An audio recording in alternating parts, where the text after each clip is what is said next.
జరుగుతాయని చెప్పి అసెస్మెంట్ చేసి ఇచ్చినాం.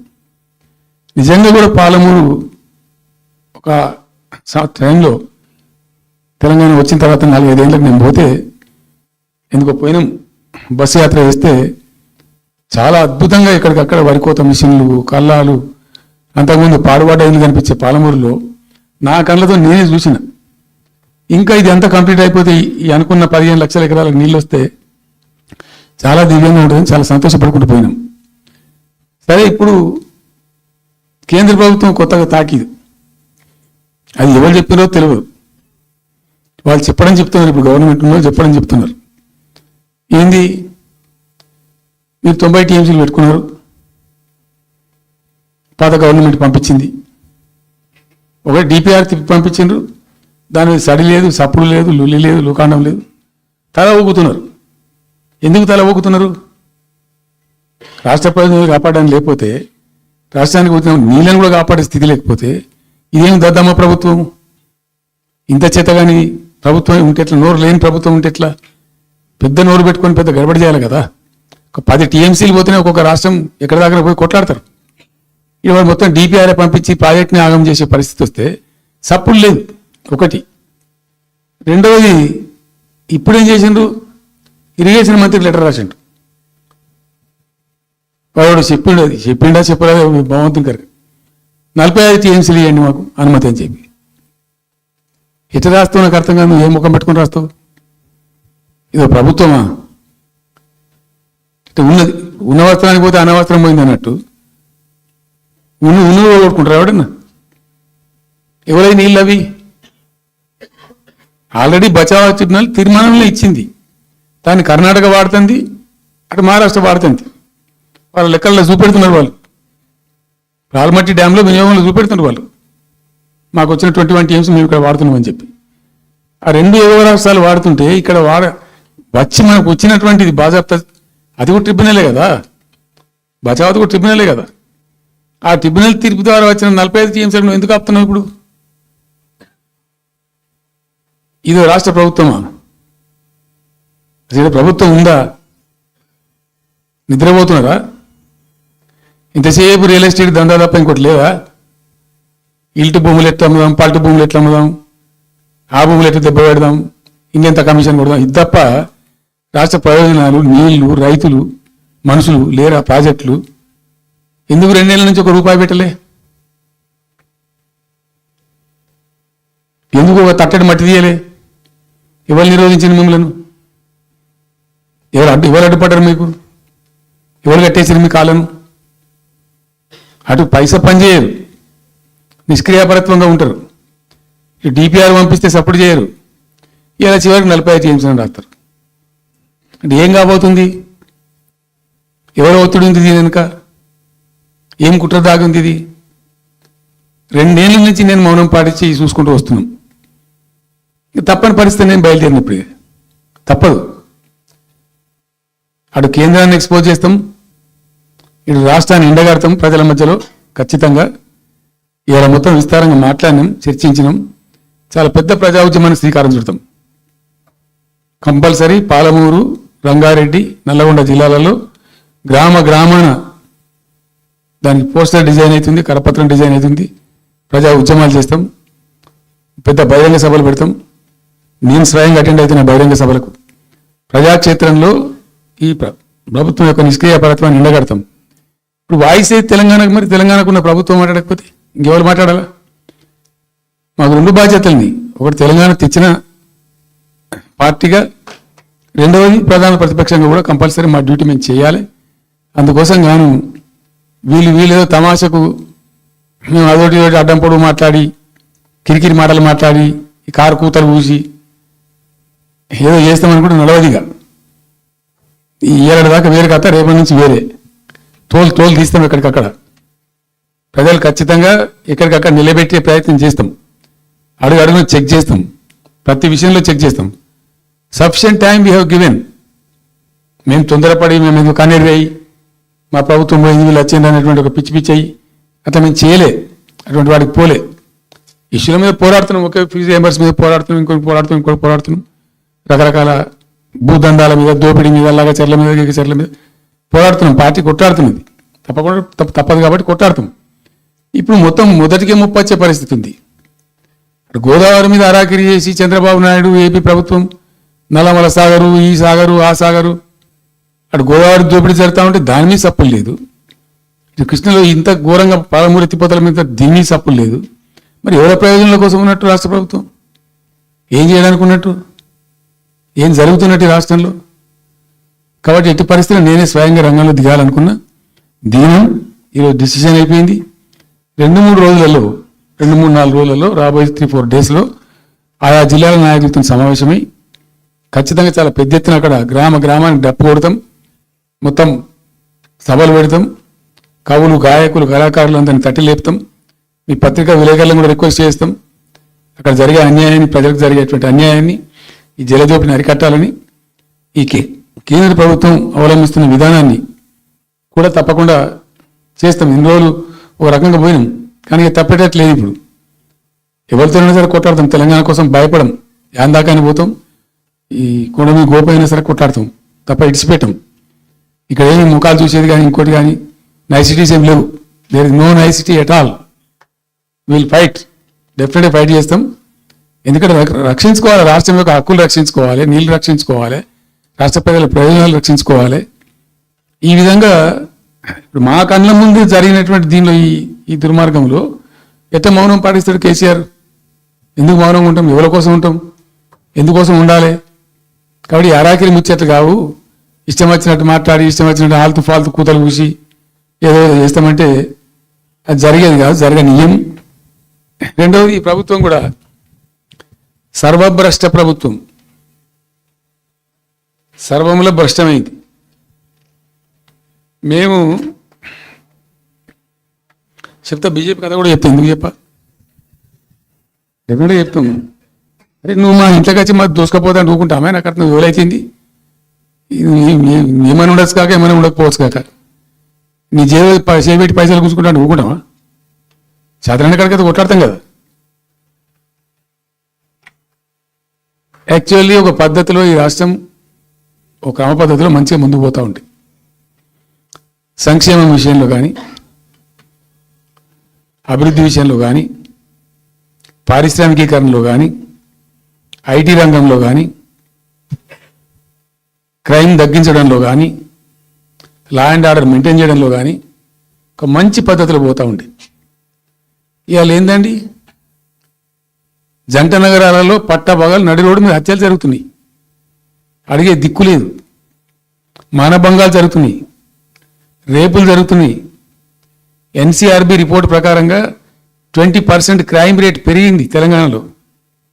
పీస్ఫుల్ స్టేట్ ఉండే, ఫ్రెండ్లీ పోలీసింగ్ ఉండే, అవన్నీ ముఖ్యమైపోతున్నాయి ఇవాళ తెలంగాణలో. చూస్తున్నాం మేము, మనం పాటించడానికి చూసుకుంటూ, గమనించుకుంటూ, రికార్డు చేసుకుంటూ అని చర్చ చేస్తున్నాం. ఎప్పటికప్పుడు పెరిగిపోయినాయి. వాగ్దానాలు ఏంటంటే వీళ్ళు చేసినాయి. మంచిగా ఉన్న ప్రజలను, మాకు ఓటేసే ఉద్దేశంలో ఉన్న ప్రజలను పచ్చి అబద్ధాలు టెంప్ట్ చేసి, మోసం చేసి, ఈ రాష్ట్ర ప్రజానీకాన్ని మోసం చేసి, దొంగ మాటలు చెప్పి, మాయ మాటలు చెప్పి, అర్రాస్ పాటలు వాడినట్టు వాడినండి, వేలం పాట వాడినట్టు. కేసీఆర్ 10,000 ఇస్తాడు రైతు బంధుకు, మేము 15,000 ఇస్తాం. మహిళలకు 2,500 ఇస్తాం. కేసీఆర్ కళ్యాణ లక్ష్మి ₹1,00,000 ఇస్తాడు, మేము తులం బంగారం కల్పిస్తాం. మీరు పెళ్లిళ్ళు చేసుకోకుండా ఆపుండ్రి. ఇదే ప్రభుత్వం మీరు చెప్పినటువంటి మాటలు, పెళ్లిళ్ళు చేసుకుంటూ ఆగిపోండి, మీరు నవంబర్లో చేసుకునే బదులు డిసెంబర్లో చేసుకుంటే తులం బంగారం కూడా వస్తుంది. ఉపన్యాసాలలో చెప్పినండి, మరి ఉన్నాయి క్యాసెట్లని. ఇంకేం చెప్పిండ్రు? పెన్షన్ తీసుకునే ముసలి ఎవరైతున్నారో నవంబర్లో తీసుకోకుండా డిసెంబర్లో 4,000 వస్తుంది. తెల్లారే ఇంకేం మాట్లాడిండ్రు? ఏంటిది అది? 2 లక్షల రుణమాఫీ నరికిండ్రు. ఉరుకుండ్రి బ్యాంకుల పంట పోయి జల్దీ తెచ్చుకోండి. ఇది ఒక్కటి కాదు, అట్లా హర్రాస్ పడవాడినట్టే. చివరికి విద్యార్థులకు, పాపం పేద విద్యార్థులకు ఇండియా ఒక స్కూటీలు కాదా బాబు, చాలా ఉన్నాయి. శాంతానంత లిస్ట్ 420 హామీలని చాలా ఉన్నాయి. నేను కొన్ని హైలైట్ చేసి చెప్తున్నాను. టెంప్ట్ చేయడంలో ఫర్ ఎగ్జాంపుల్ ఇప్పుడు ఇండియా మొత్తంలో ఎక్కడ ఇయ్యరండి. మేము మొత్తం కూడా 100% సమ్మిళితమైన అభివృద్ధితో మేము ముందుకు పోయినాం. ఇట్లా ఏకపక్షంగా ఏకోన్ముఖంగా పోలే. మేము ఆల్ ఫ్రంట్స్ కవర్ చేయాలని చూసినాం. పేద పిల్లలు ఉంటారు, వాళ్ళకి పాపం విదేశీ విద్య లేక సీట్ వస్తుంది, చదువుకోవాలని ఆశపడతారు, పోలేరు. వ్యక్తిగతంగా మమ్మల్ని అంటే మేము పార్టీగతంగానో వ్యక్తిగతంగానో చేసేది కొంతమేరకు, పాలసీగానే ఎందుకు చేయకూడదని చెప్పి ఆలోచించి 20 లక్షల రూపాయలు ఇచ్చింది. ఎస్సీ ఎస్టీ పిల్లలు పోతే వాళ్ళకి అంబేద్కర్ పేరు అని పెట్టినాం. బీసీ అమ్మాయిలు పోతే వాళ్ళకు జ్యోతిబా పూలే అని పేరు పెట్టినాం. రకరకాలుగా మొత్తం మీద వాళ్ళకి 20 లక్షల రూపాయలు ఇచ్చినాం. అంటే ఎట్లాంటి ఇష్టం వచ్చినట్టు అది కూడా పెంచుతాం. కేసీఆర్ 10 లక్షలు ఇస్తాం, మేము 12 లక్షలు ఇస్తాం దళిత బంధు. ఇట్లా ఎన్నండి ఇష్టం వచ్చిన అంటే నోటికి మొక్కాలిగా, అది కూడా 100 రోజుల లోపలనే ఇస్తాం. ఆ కార్డులు వంచుడు, సంతకాలు పెట్టి బాండ్ సంతకాలని ఇంటింటి కార్డులు వంచి మొత్తం చెడగోపం పెట్టారు. దిక్కుమాలిన దరిద్రమంతా నెత్తిన పెట్టి కంప్లీట్ ప్రజలను టెంప్ట్ చేసి ఇలా వడ్లు ఉండలేరండి. సన్నాలు మొత్తం వడ్ల ప్రతి ధాన్యానికి లిస్టు, పెద్ద లిస్టు, శాంతాలంత లిస్టు. ఇక కందులకింత, మినుములకింత, పసుపుకింత, పప్పుకింత, మొక్కజొన్నకింత, అన్నిటికీ 500 బోనస్. అన్నిటికీ ఏమి దేనికి దిక్కు లేదు. పత్తి కొనే దిక్కు లేదు, వడ్లు కొనే దిక్కు లేదు. ప్రైవేట్గా అమ్ముకుంటారు, దోపిడికి గురి అమ్ముకుంటారు. పాపం ఏడ్చుకుంటూ కన్నీళ్ళు కుక్కుంటారు. చివరికి వస్తే యూరియా సప్లై చేసే తెలివితేటలు లేవానండి. మా గవర్నమెంట్ ఉన్నప్పుడు రైతులు గ్రామాలలో ఒక ఆటో రిక్షాకి డబ్బులు ఇచ్చి 10 బస్తాలు తెచ్చి బాబు అంటే తెచ్చి అలా పడేసిపోతుండే వాడు పొలం కాడ. ఇవాళ రైతులు రోజుల తరబడి, గంటల తరబడి చెప్పులు పెట్టి, బీఆర్ఎస్ లేకముందు చెప్పుల లైన్లు ఉండే, బీఆర్ఎస్ ఉన్న రోజులు చెప్పుల లైన్లు మాయమైనవి. మళ్ళీ ఇప్పుడు కాంగ్రెస్ రాగానే మళ్ళీ ఇప్పుడు చెప్పుల లైన్లు స్టార్ట్ అయిపోయినాయి వరుస పెట్టి. మళ్ళీ ఇప్పుడు ఏందో యాపో బోపో తెచ్చిండ్రు, అది ఒత్తితే నడచలేదు, పిక్తలేదు. అది ఈ ఎరువు బస్తాకు యాప్ ఎందుకైనా నాకు అర్థం కాదు. ఇంకా ఆ యాప్లో కూడా నాకు పూర్తిగా తెలియలేదు. నేను రాత్రి కూడా చెప్పి ఆ యాప్లో ఏముంటుందట, ఇప్పుడు నాకు పట్టిందా, అది ఎన్ని మాటలు ఇస్తారట. సపోజ్ నాకు 3 ఎకరాలు ఉంది. 3 ఎకరాలు ఉంటే ఎకరానికి 2 బస్తాలు చొప్పున 3 సార్లు ఇస్తారట. అది అంటే 3 సార్లు పోవాలి. ఇక యాడికి పోవాలో నాకే తెలియదు. మొట్టమొదట యాపే దొరకదు కాలబెట్టి. అది ఏదైనా చదువుకొని పోరాని పెట్టుకొని విని పట్టుకొని తిప్పలు పడదామంటే కూడా ఆ యాప్ ఒత్తితే ఏం కనబడుతుందట. యాప్ ఒత్తితే ఏం కనబడుతుందట. ఏ గోదాంలో ఎరువులు అని చెప్తారట. అంటే ఇలా గజ్వేల్లో చెప్తారు, రేపు సిద్దిపేటలో చెప్తారు, ఎల్లుండి సిరిసిల్లో చెప్తారు. ఏ గోదాం ఎటు పోవాలి? ఇంతకన్నా జోక్ ఉంటుందా? రైతులకు మండల కేంద్రంలో ఎరువుల దుకాణం ఉంటుంది, తప్పితే వాళ్ళకి తాలూకా కేంద్రంలో ఉంటుంది ఎక్కువ. అది సాగుకాడు ఉంటాడు, ఇచ్చేటోడు ఉంటాడు, అప్పిచ్చేటోడు ఉంటాడు. మనం బాగా విస్తరించామమ్మా. నేను ఏమంటున్నాడు, 7,100 కొనుగోలు కేంద్రాలు పెట్టినాం కదా, వాళ్ళ ఊర్లో పోయి కొన్నాం కదా, ధాన్యం నెత్తిన పెట్టుకుని వాళ్ళ అంగడికి వచ్చి ఈ మార్కెట్ అప్పుడు కూడా బంద్ చేసినాం కదా. అసలు రైతు సెంట్రిక్గానే మన పరిపాలన ఉండే కదా కంప్లీట్గా. ఆయన మొత్తం సాప్ పట్టేసారు. ఇప్పుడు అరాస్పాడలు వాడి 2 సార్లు రైతు బంధు కొట్టిండ్రు.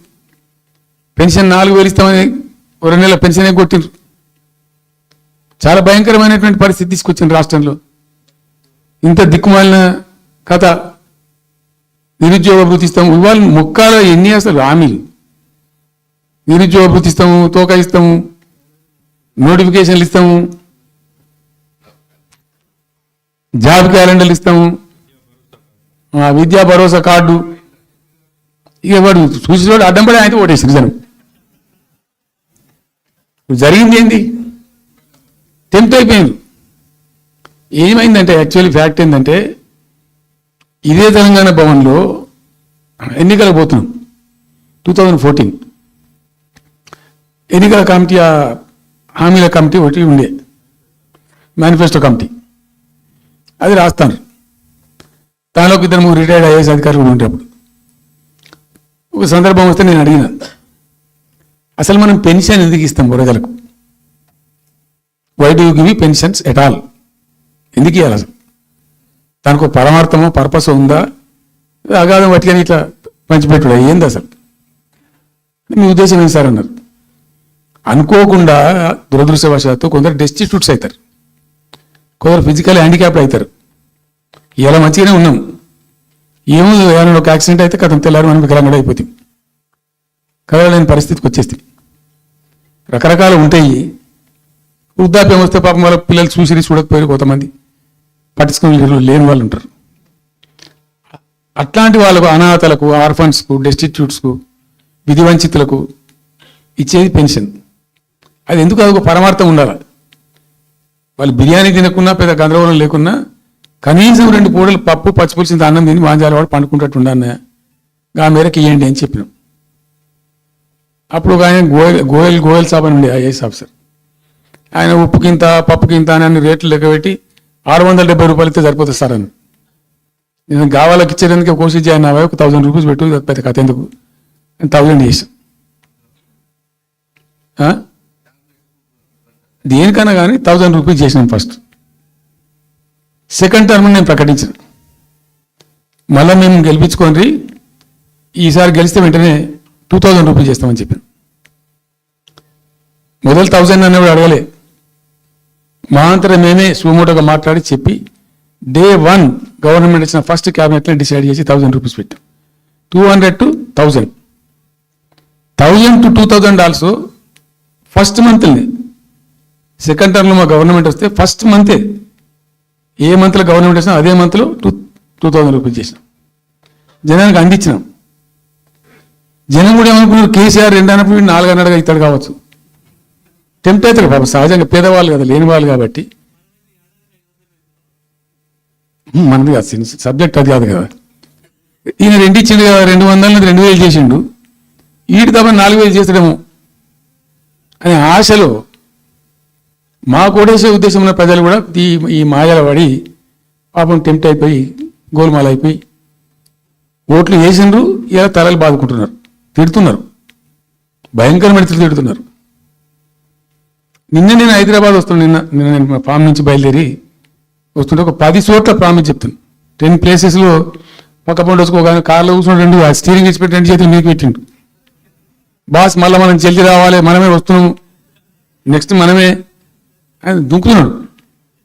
ఆ మోటార్ పైసలు వాడు పక్క మన పక్క వచ్చి నెక్స్ట్ మనమే సార్ వచ్చేస్తాం అంటారు, పోతుండ్రు. హైదరాబాద్ సిటీలో అనేక ప్లేసెస్లో కనీసం ఒక 10-12 ప్లేసెస్ అట్లా చెప్తున్నారు జనం. అది దేనికి సంకేతం? మీ మీద ప్రజలు విశ్వాసం కోల్పోతున్నారు రోజు రోజుకు, మీ చర్యల వల్ల, మీ పిచ్చి పనుల వల్ల. ఇంకోటి ఏంది, మీ వేసే చర్యలు ఎట్లున్నాయి? మొత్తం రియల్ ఎస్టేట్ బ్రోకర్ దందానేనా? ఫార్మాసిటీ ఎందుకు వచ్చిందండి? ఫార్మాసిటీ మా ప్రభుత్వం ఎందుకు వచ్చింది pharma city? Why you bring pharma city at all? అనుకోకుండా కొన్ని ప్రాంతాలకు, కొన్ని రాష్ట్రాలకు కొన్ని సందర్భాలు కలిసి వస్తాయి. భారత ప్రభుత్వం ఆనాడు ఉన్నటువంటి నెహ్రూ గారి ప్రభుత్వంలో ఈ ఫిలకో వ్యాధి, కలరా వ్యాధి వ్యాపించి ప్రజలు ముబ్బడిగా చచ్చిపోయేది. ఎట్లా అంటే దీనికి ప్రాపర్ మెడికేర్ లేదు, ఎక్కడికక్కడ లోకలైజ్డ్ ప్రొడక్షన్స్ ఉండాలని చెప్పి IDPLs అని పెట్టిండ్రు, కొన్ని కీలక రాష్ట్రాలలో పెట్టిండ్రు. అందులో మన అదృష్టంకు ఆ టైంలో హైదరాబాద్ కూడా IDPL వచ్చింది. IDPL యొక్క పుణ్యమా అని దాంట్లో నుంచి కొంతమంది నేర్చుకొని బయటకు వచ్చి, డాక్టర్ అంజిరెడ్డి కూడా IDPL ఎంప్లాయ్, బయటకు వచ్చి వాళ్ళు స్వయంగా పెట్టి చాలా విస్తరించారు, చాలా అంటే చాలా విస్తరించారు. ఆయన దగ్గర అంజిరెడ్డి దగ్గర పనిచేసినప్పుడు బయటకు వచ్చి వాళ్ళు పెట్టుకొని వాళ్ళు విస్తరించారు. ఇట్లా ఏమైపోయింది, Hyderabad has become a medical hub, pharma hub. ఒక ఆయన వచ్చి నాకు డబ్బులు బాగున్నాయి కాబట్టి నేను 10,000 కోట్లు పెట్టి పరిశ్రమ పెడతాను నడవది, ఎవరు పడతా పెడతా అంటే దానికి ఎక్కువ కావాలి. అంటే ఆ ఎంప్లాయీస్, ఆ టెక్నీషియన్స్, ఆ కథ కార్ఖానా ఎక్కడైతే ఉంటుందో అక్కడ సక్సెస్ అవుతుంది. అట్లా ఏమైంది, ఫార్మా యొక్క ఎక్కువ బిల్డ్ అయింది హైదరాబాద్లో. ఫార్మా యొక్క ఎక్కువ బిల్డ్ అయిన ద్వారా చాలా ఇబ్బడి ముగ్గుడిగా కంపెనీలు వచ్చినాయి ఇక్కడ. అసలు 1/3 వరల్డ్కు మన జినోమ్ వ్యాలీ నుంచే వ్యాక్సిన్ సప్లై అవుతుంది ఇవాళ. 1/3 of the world Hyderabad genome valley నుంచే వ్యాక్సిన్ సప్లై అవుతుంది. అట్లా ఎప్పుడో ఉన్న బయాలజికల్ ఈవెంట్స్ ఆ రాజుగారు స్థాపించారు ఆ కాలం 104 సంవత్సరాల క్రితం నిజాం పీరియడ్లో. అట్లాంటి కంపెనీలు వస్తూ వస్తూ వస్తూ వస్తూ వస్తూ Hyderabad has become a best destination for pharma. అయితే ఏమవుతుంది, ఆ రసాయనిక వ్యర్థాలు ఏవైతే ఉంటాయో అవి కొద్ది కారకాలు ఉంటాయి, ఇబ్బందులు కలిగిస్తాయి. మన హుస్సేన్ సాగరే కాలుష్యమయమైపోయి గబ్బు వాసన వచ్చే పరిస్థితి ఉండేది, మనం అందరం కూడా చూసినాం. దీని నుంచి ఈ హైదరాబాద్ బయటపడాలి. ఫార్మా వదులుకుందామా వదులుకోవద్దు, మరి ఏం చేయాలా? ఒక 4 టీములు తింపిందండి నేను ప్రపంచవ్యాప్తంగా. ఐఏఎస్ అధికారుల బృందాలు, శాంతికుమార్ గారు అని చెప్పి ఆమె చీఫ్ సెక్రటరీ కూడా రిటైర్ అయింది. ఆమె అప్పుడు హెల్త్ సెక్రటరీగా ఉండే కొంతకాలం. ఆమె నాయకత్వంలో పంపించాం, చాలా దేశాలకు పంపినాం. మరి తిరిగి రండి. ఇప్పుడు ఏమైంది, మందులు లేని ప్రపంచాన్ని ఊహించలేం, మందులు కావాల్సిందే. మందులు తయారు చేసే సందర్భంలో తప్పకుండా కొంత వేస్టేజ్ ఉంటుంది. ఆ వేస్టేజ్ని ఎట్లా మేనేజ్ చేయాలి అని తెలివి కావాలా. సింపుల్ ఎగ్జాంపుల్ చెప్పండి, మన ఇంట్లో కిచెన్లో కూడా డైలీ వేస్ట్ ఉంటుంది, కానీ చాలా నీట్గా పెట్టుకుంటాం మనం దాన్ని. ఆ వేస్ట్ డిస్పోజ్ చేస్తాం, కిచెన్లో ఉంచితే చచ్చిపోతాం కాబట్టి ఆ భయానికి క్లీన్ పెట్టుకుంటాం, మన ఓన్ కిచెన్ కాబట్టి. ఎగ్జాక్ట్లీ ఎట్లయితే కిచెన్ క్లీన్ పెడతారో వాటిని కూడా క్లీన్ పెట్టాలి. అది ఒక ఫార్మా కంపెనీ ముందు నుంచి మనం పోతున్నాం అనుకోండి, మన దగ్గర అయితే వాసన వస్తుంది, మనకు తెలుస్తుంది ఇదేదో మెడిసిన్ తయారు చేసే కంపెనీ అని. వేరే దేశాలలో అట్లా లేదు, యూరోప్లో లేదు, యూఎస్లో లేదు, చాలా దేశాల్లో లేదు, చైనాలో లేదు, అసలు గొట్టం నుంచి పొగరాదు. సో మనం ఆ మాత్రం టెక్నాలజీ మనం పెట్టుకోలేమో పెద్ద ఇష్యూ అని చెప్పి ఐఏఎస్ అధికారుల బృందాలను తింపిన నేను అనేక దేశాలకు తింపి పంపించి, హైదరాబాద్లో ఫార్మా ఉంది కాబట్టి హైదరాబాద్ యొక్క లార్జర్ ఇంట్రెస్ట్లో ఫ్యూచర్ దృష్ట్యా ఫార్మాను కాపాడుకోవాలి, ఆ ఎక్కువ పోనీయద్దు, ప్లస్ ఈ కాలుష్య భారం నుంచి ప్రజలను రక్షించుకోవాలి. ఎట్లా అంటే జెడ్ఎల్బీ అని వచ్చింది, జీరో లిక్విడ్ బేస్ అని. ఆ డిశ్చార్జ్ ఏదైతుంటుందో దాన్ని మొత్తం జీరో లిక్విడ్ చేస్తారు, కాలుష్యం కాదు, ఏం చెడిపోదు, వీళ్ళకి ఇబ్బంది ఉండదు. అది ఇంటర్నేషనల్ లెవెల్లో సక్సెస్ఫుల్గా ఉంది, సక్సెస్ఫుల్గా జరుగుతుంది. ఇప్పుడు అమెరికాలో ఉన్నాయి చాలా కంపెనీలు, యూరోప్లో ఉన్నాయి, ఇంకా చాలా చోట్ల ఉన్నాయి. అవసరం, ప్రతి దేశానికి అవసరమే. అయితే మనం ఆ సిస్టమ్ పెట్టుకోవచ్చు కదా అని చెప్పి ఒక ఫార్మా యూనివర్సిటీ కూడా పెడదాం దాంట్లో అని చెప్పి ఫార్మా ఇండస్ట్రీ తెచ్చినాం. 2 హెలికాప్టర్లు తీసుకొని ఆ ఫార్మా బిజినెస్ మెన్ ఏవైతే ఉంటారో వాళ్ళని నేనే స్వయంగా పెట్టుకుని పోయి ఆ ముచ్చర్లు అక్కడ పోయి తీసుకుపోయి చూపించి ఈ ప్లేస్ బాగుంటుంది కదా అంటే బాగుంటుందని చెప్తే దాన్ని ఫైనల్ చేసి చాలా కష్టపడి 5-6 సంవత్సరాలు పర్సూ చేసి రైతాంగంతో ఘర్షణ పడకుండా 20,000 ఎకరాలు పెట్టుకొని చేస్తే 14,000 ఎకరాల పైచీల కొరకు 14,000 నెట్ వచ్చింది ప్రభుత్వానికి. 14,000 acres already acquired by government. చాలా ఎంఓఎల్ జరిగినాయి, అన్ని జరిగినాయి, మన లోకల్ వాళ్ళు రెడీ ఉంది. అయితే పర్టికులర్లీ జీడిని ఎట్లా చెర్లపల్లి వీళ్ళు ఏమన్నారంటే, సార్ మాకు ఆల్టర్నేటివ్ స్థలం మంచిగా ఇస్తే మేము అక్కడికి వెళ్ళిపోతాం, ఈ బాధ మాకెందుకు, ప్రజలతో కూడా ఈ బదనాం ఎందుకు, ఆడ పెట్టుకుంటాం. పెట్టి కామన్ అఫ్లియంట్ ప్లాంట్స్ పెట్టి ఒక ఐఏఎస్ అధికారిని పెట్టి దాన్ని నిఘా, ప్రభుత్వ నిఘాలోనే ఈ రసాయనాల వ్యర్థాలను ఇష్టం వచ్చినట్టు వెట్టుబడితట్టు పంపకుండా ఆ నియంత్రణలో జరగాలని చెప్పి పెట్టుకున్నది ఫార్మాసిటీ. దానికి ఎన్వైరాన్మెంటల్ క్లియరెన్స్ కూడా వచ్చింది, కేంద్ర ప్రభుత్వాన్ని ఒప్పించి ఎన్వైరాన్మెంటల్ క్లియరెన్స్ తెచ్చినాం.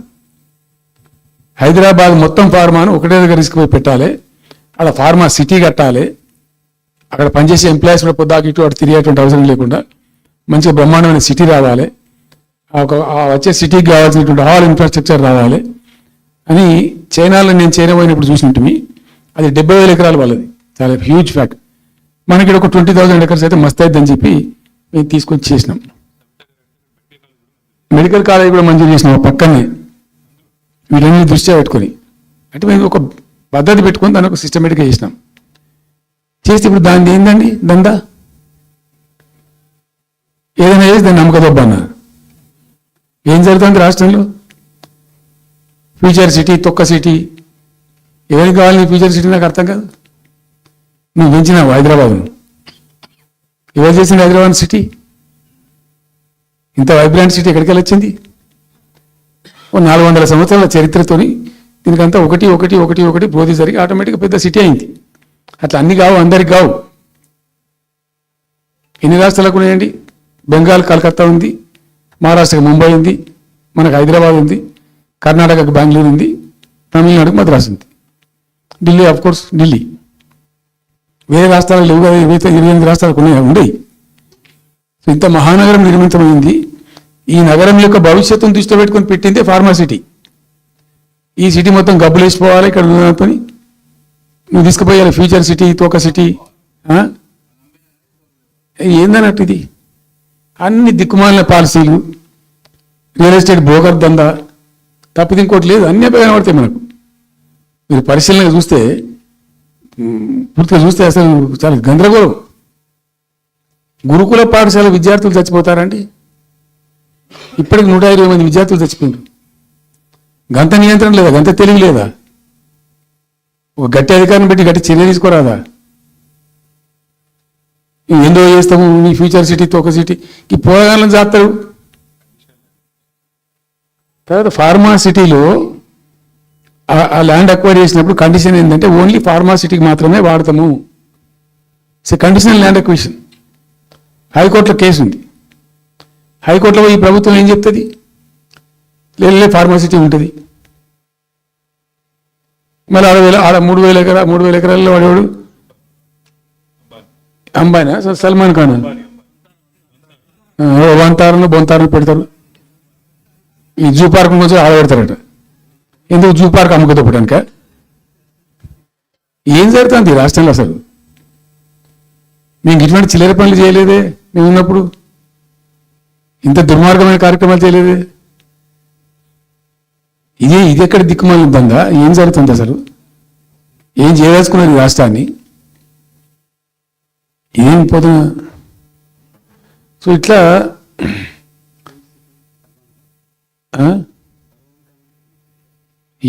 అది ఏందో నేను ఒక్కటే మాట్లాడుతున్నానండి. బిజినెస్ మీట్ పెడతాం, ఎంఓఈలు చేసుకుంటాం. ఏ ప్రభుత్వం చేయాల్సిందే. అడ్డగోలు జమాబంది దానికి లెక్కలేని కథ అంటే ఏందన్నట్టు. ఒక హైప్ క్రియేట్ చేసుడు, దీనికి ఆచుడు, దీనికి గురువు చంద్రబాబు నాయుడు.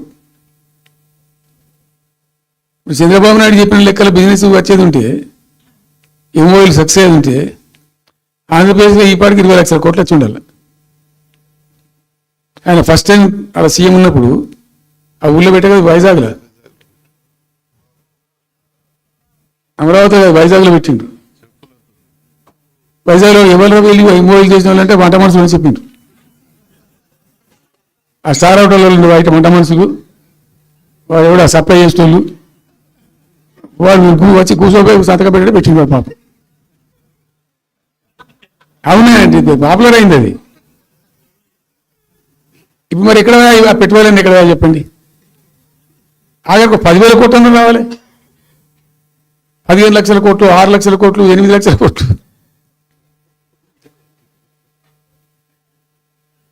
అయితే అప్పుడు తమాషా జరిగింది.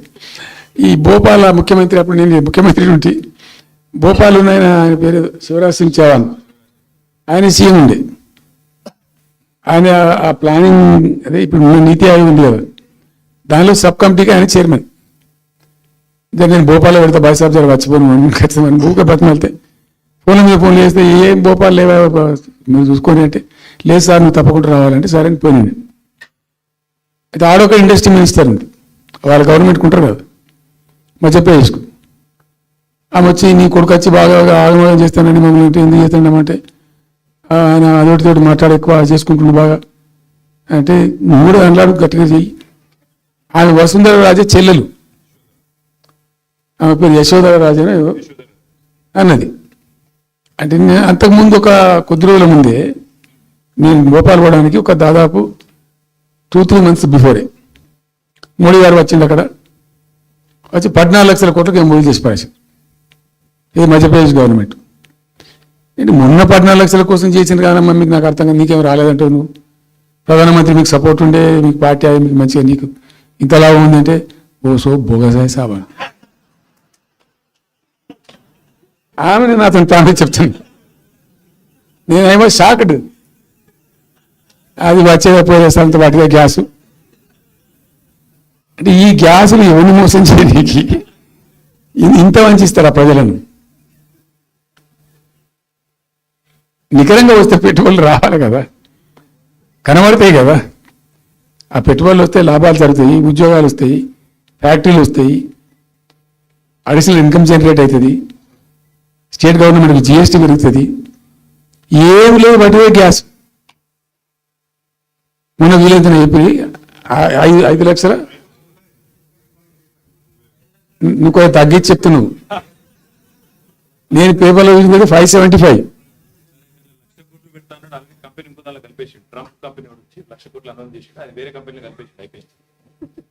ఇట్లా ఇది ఏమి ట్రంప్ గింపి అంటే ఏం పంచాయతీ?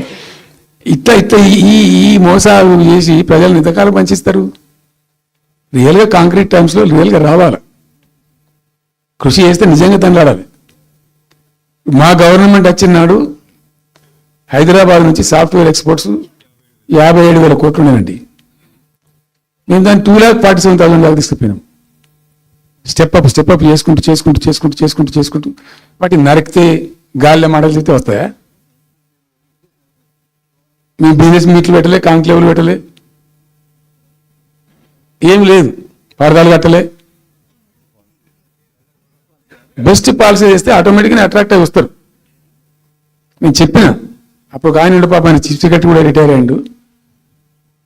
ఆయన పేరు ఉండే మాధవరావు వాళ్ళు ప్రదీప్ చంద్రకు చెప్తే ఆయన పాలసీ తయారు చేయమని చెప్తే తెప్పించండు. పాపం చాలా దేశాలకు తెప్పించండు. ఒక 50 సార్లు రిజెక్ట్ చేసిండు. ఇట్లా కాదు, నాకు కాంక్రీట్ కావాలి, ఇంకా మంచి కావాలి, ఇంకా మంచి కావాలని చెప్పి చాలా కష్టపడి చేసిండు. I must appreciate him. The best policy was brought in. తెచ్చిన తర్వాత కూడా ఎట్లుంటుందంటే, ఒక కంపెనీ వాడు వచ్చిండు, ఫాక్స్కాన్ మహారాష్ట్రలో కొట్టుకుపోయింది. ఫాక్స్కాన్ అనే కంపెనీ చాలా పెద్ద కంపెనీ వాస్తవానికి. ఇదేవి తయారు చేస్తారు, ఈ సెల్ ఫోన్లు ఇవన్నీ ఎలక్ట్రానిక్స్. ఉన్నాడు చాలా మంది ఉమెన్కి ఎంప్లాయ్మెంట్ దొరుకుతుంది దాంట్లో, 1000 మందికి. సరే వస్తే మనకు కూడా లాభం జరుగుతుంది. వాడిని ఎంబడి మస్తు దానిలో ఆల్మోస్ట్ వచ్చిండు, 90% వచ్చిండు. మీ పాలసీ బాగుందని అప్రిషియేట్ చేసి అన్ని చేసిండు. యాళ్ళకు వస్తే మహారాష్ట్ర ప్రభుత్వం 3,000 కోట్ల రూపాయలు వానికి నగదు ఇన్సెంటివ్ ఇస్తాను వాడు కొట్టుకుపోయాడు. 3,000 crores ఎదురిస్తే నేను నీకు డబ్బులేను తీసుకుపోయాడు. అప్పుడు మనకు అంత కెపాసిటీ లేకుంటే సరే రియల్ ట్రై చేస్తే, కాంపిటీషన్ ఉన్నప్పుడు ట్రై చేస్తే కొన్ని సందర్భాలు జరుగుతాయి, కొన్ని జరిగాయి. ఉన్నట్టు తెలుసు, కట్టింది కదా, నడుస్తుంది కదా, ఫ్యాక్టరీ స్టార్ట్ కూడా అయింది కదా ఆల్రెడీ. సో అట్లా రియల్ ఎఫర్ట్ చేస్తే కొంత జరిగేటువంటి ఆస్కారాలు ఉంటాయి. వెల్స్ పని కానీ, వరంగల్లో వస్తున్నటువంటి మెగా టెక్స్టైల్ పార్క్లో కైటెక్స్ కానీ, చాలా వాళ్ళు ఎంబడివాడి తనలాడి తిప్పలవాడి అది చేసి పట్టుకొస్తే ఓటీ సమకూరుకుంటూ పోతుంటుంది. బట్టి హైప్ క్రియేట్ చేసి మందిని మోసం చేసి ఎన్ని రోజులు ఇస్తుంది? ఆత్మవంచన, ప్రజావంచన. ఏమైనా వస్తుందిరా బాబు అంటే ఏమి రాదు. ఈ గ్యాస్ల ప్రజలను పెట్టి ఇప్పుడు ఇస్తాన 2,500 దిక్కులేదు మహిళలకు, 1,000,000 మంది మహిళలను కోటీశ్వర్లను చేస్తాం. కాంగ్రెస్ మంత్రులంతా ఒకటే పాడవాడు, ఏమి ఎట్లా చేస్తావా 1,000,000 మంది మహిళలను కోటీశ్వర్లను? నేను ఉంటేనా? ఉన్న రెవెన్యూ పీకింది రాష్ట్రాన్ని, లోపలికి అయిపోయింది. మేము ఉన్నప్పుడు గ్రోత్లో 50% లేదు. అసలు మీ గ్రోత్ గురించి అవగాహన ఉందా? ఒక్కొక్క రూపాయి కూడబెట్టాలి, ఎట్లా తీసుకుపోవాలి? నేను ముఖ్యమంత్రి అయిన తర్వాత నన్ను ఎంతమంది టెంప్ట్ చేసినా ఐఏఎస్ ఆఫీసర్లు వాళ్ళు వీళ్ళు ₹1 రిజిస్ట్రేషన్ ఛార్జ్ పెంచారు. నేను 4 ఏళ్ళ దాకా నాట్ ఈవెన్ సింగిల్ రూపీ. ఉల్టా నేను వాళ్ళని పిలిచి మీకు ఏం కావాలి, రియల్ ఎస్టేట్ బాగా మంచిగా చేసుకుపోవాలి, హై క్లాస్ రావాలి అంటే ఎట్లా, హైదరాబాద్లో కూడా స్కై లైన్ రావాలని చెప్పి 3 ఏళ్ళు తిప్పలవాడనండి నేను, 3 years. ఎందుకంటే స్కై లైన్ రావాలని మట్టి నోటి మాట అంటే రాదు, దానికి కూడా ఎక్కువ కావాలి. ఆ 50 అంతస్తులు 60 అంతస్తులు మీకు పోయి కట్టేటువంటి ఆ క్రేన్ ఆపరేటర్లు, క్రేన్ డ్రైవర్లు, దానికి సంబంధించిన సరంజామా అంత ఉంటుంది. ఆ ఎక్కువ వస్తే ఆ స్కై లైన్ వస్తుంది. ఆ ఎక్కువ తేవడానికి చాలా కష్టపడాల్సి వచ్చింది. ఇప్పుడు ఈ రాజభవన్ పక్కనే గేట్ పక్కన ఒకటి ఉంటుంది చూడండి, కాదు ఒక టవర్ ఉంటుంది ఒకటి. ఆయన నేను అప్పుడు మేము పోతుంటే ఈ పునరుద్ధరించిండు, మంచి స్పాట్ ఇది, వాటర్ ఫ్రంట్ ఉంటుంది హుస్సేన్ సాగర్.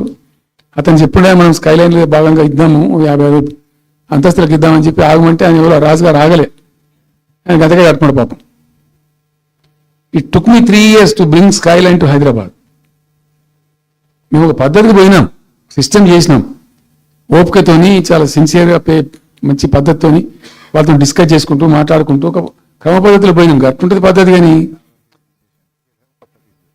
4 ఫీజు తీసినాం, 4 10% ఏదో ఫీజు ఉండే, తర్వాత ఆర్డీఓ ఆఫీస్కి పోవాలి సార్, ఈ ఫీజు ఏమో కానీ ఆ ఫీజు ఎక్కువ అవుతుందని వాళ్ళు చెప్పిండ్రు. అది తీసేవతల వాడేసాం,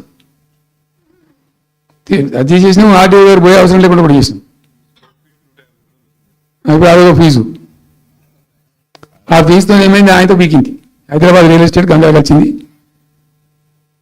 మేమేమో ఆనాడు నిజంగా చెప్తున్నా, చాలా సంతోషంగా చెప్తున్నా నేను, భూముల ధరలు పెంచినాం తెలంగాణలో, ప్రజా ఆస్తులు పెంచినాం, ప్రజా ఆస్తుల యొక్క విలువ పెంచినాం. 4 ఎకరాల నోడు ధీమాతో ఉండే తెలంగాణలో. కొద్దిగా డాంబర్ రోడ్డు కంటుకునే 4 ఎకరాల నోడు 50 లక్షల గారికి అమ్మితే నాకు 2 కోట్ల శ్రీమంతం ఉందని చెప్పుకున్నాడు కాలువ ఎగరేసుకొని. ఇవాళ ఏమైనాయండి భూముల ధరలు? కుప్ప ఊలిపోయినాయి. ఇంకా అమ్మాయి పెయింట్ ఉంటే ఎకరం అమ్మి చేద్దాం అనుకుంటే కొనే దిక్కు లేదు సార్ అని కళ్ళకు నీళ్ళు పెట్టుకుంటారు ప్రజలు. ఇవాళ లేదు, ఒక ఎకర కూడా అమ్ముడుపోతలేదు, ఇప్పుడు కొంటలేడు. దిక్కు లేకుండా అమ్ముకుంటే ఇష్టం వచ్చిన అడ్డమైన ధరలకు అమ్ముకోవాలి. సో ఈ అరాకిరి మాటలు చెప్పి అడ్డమైన హామీలన్నీ ఇచ్చి నీకు చేసాదగాక కేవలం రాజకీయ అధికారమే మా లక్ష్యం అనే పద్ధతిలో ఇచ్చి ఇలా ప్రజలను వంచి రైతాంగాన్ని నడిపిస్తున్నారు, పేద ప్రజలు నడిపిస్తున్నారు, పేద విద్యార్థులు నడిపిస్తున్నారు, రిటైర్డ్ ఎంప్లాయీస్ నడిపిస్తున్నారు. పచ్చి అబద్ధాలు. కేసీఆర్ చేసిన అప్పులకు వడ్డీలు కట్టలేకపోతున్నావు. కావు ఉతికింది కదా, ఈ చెంప ఆ చెంప వాయించింది కదా. ఎంత కడుతున్నావు? తీసుకున్న అప్పులు ఏంటంటే 2,90,000 కోట్లు మొత్తం కలిపి అని చెప్పింది కదా చాలా స్పష్టంగా. సో ఇట్లా ఇవన్నీ వాస్తవాలు ఒక పక్కకుంటే అన్ని అబద్ధాలు చెప్పుకుంటూ ఇష్టం వచ్చినట్టు మాట్లాడుకుంటూ ఇక నన్ను ఇచ్చడానికైతే వాళ్ళ నోరు మొక్కాలిగా. ఎప్పుడో సందర్భంలో కోపం వచ్చి కూడా తిట్టినామంటే ఓ మనిషిని మాట వేరు. పొద్దాకాదే కదా కేసీఆర్ చచ్చిపోవాలి మాట్లాడినప్పుడల్లా. ఎక్కడైనా మాట్లాడు, ఏ సందర్భంలో మాట, నువ్వు కాలేజీలో మాట్లాడు, లేకపోతే ఇంకో కాడ మాట్లాడు, స్కూల్ పిల్లల కాడ మాట్లాడు. గింత అక్కసు ఉంటుంది మనుషులకు. అది కరెక్ట్ అవుతుందా? ఇష్టం వచ్చిన పద్ధతిలో మాటలు, ఇష్టం వచ్చిన దుర్మార్గ ప్రచారాలు, అన్ని పచ్చి అబద్ధాలు నోరు తెరిస్తే. రియాలిటీ వేరుంది, జరుగుతున్నది వేరున్నది, అన్ని రికార్డ్ అవుతున్నాయి, ప్రజల్లో అన్ని గమనిస్తున్నారు. సో కాబట్టి ఏదేమైనప్పటికీ పాలమూరు రంగారెడ్డి ఎత్తిపోతల పథకం విషయంలో ఎట్టి పరిస్థితుల్లో రాజీ పడం. ఈ ప్రభుత్వాన్ని నిద్రపోనీయం, కేంద్ర ప్రభుత్వాన్ని నిద్రపోనీయం. మా హక్కుల పరిరక్షణకు ఒక డ్రాప్ తక్కువైనా కూడా at any cost, at whatever cost, TRS పుట్టిందే తెలంగాణ ప్రజల కోసం. తెలంగాణ ప్రజలకు ఒక నొక్కు పడుతుంటే మౌనం పాటించలేం. మీరు ఏం ఊరుకో ఏం చేసుకో. నాకు ఇన్ఫర్మేషన్ వచ్చింది, మీటింగ్ జరుగుతుంటే మరి 4 గంటలకు అయిపోవాలి లెక్క ప్రకారం. It was extended. 5 గంటలకే ఉత్తమ్ కుమార్ రెడ్డి ప్రెస్ మీట్ పెట్టిండు. మీకు కూడా వచ్చి ఉంటుంది ఇన్విటేషన్. ఎందుకు కేసీఆర్ కానీ మనం ఇంకో వరుస మళ్ళీ మురగాలి.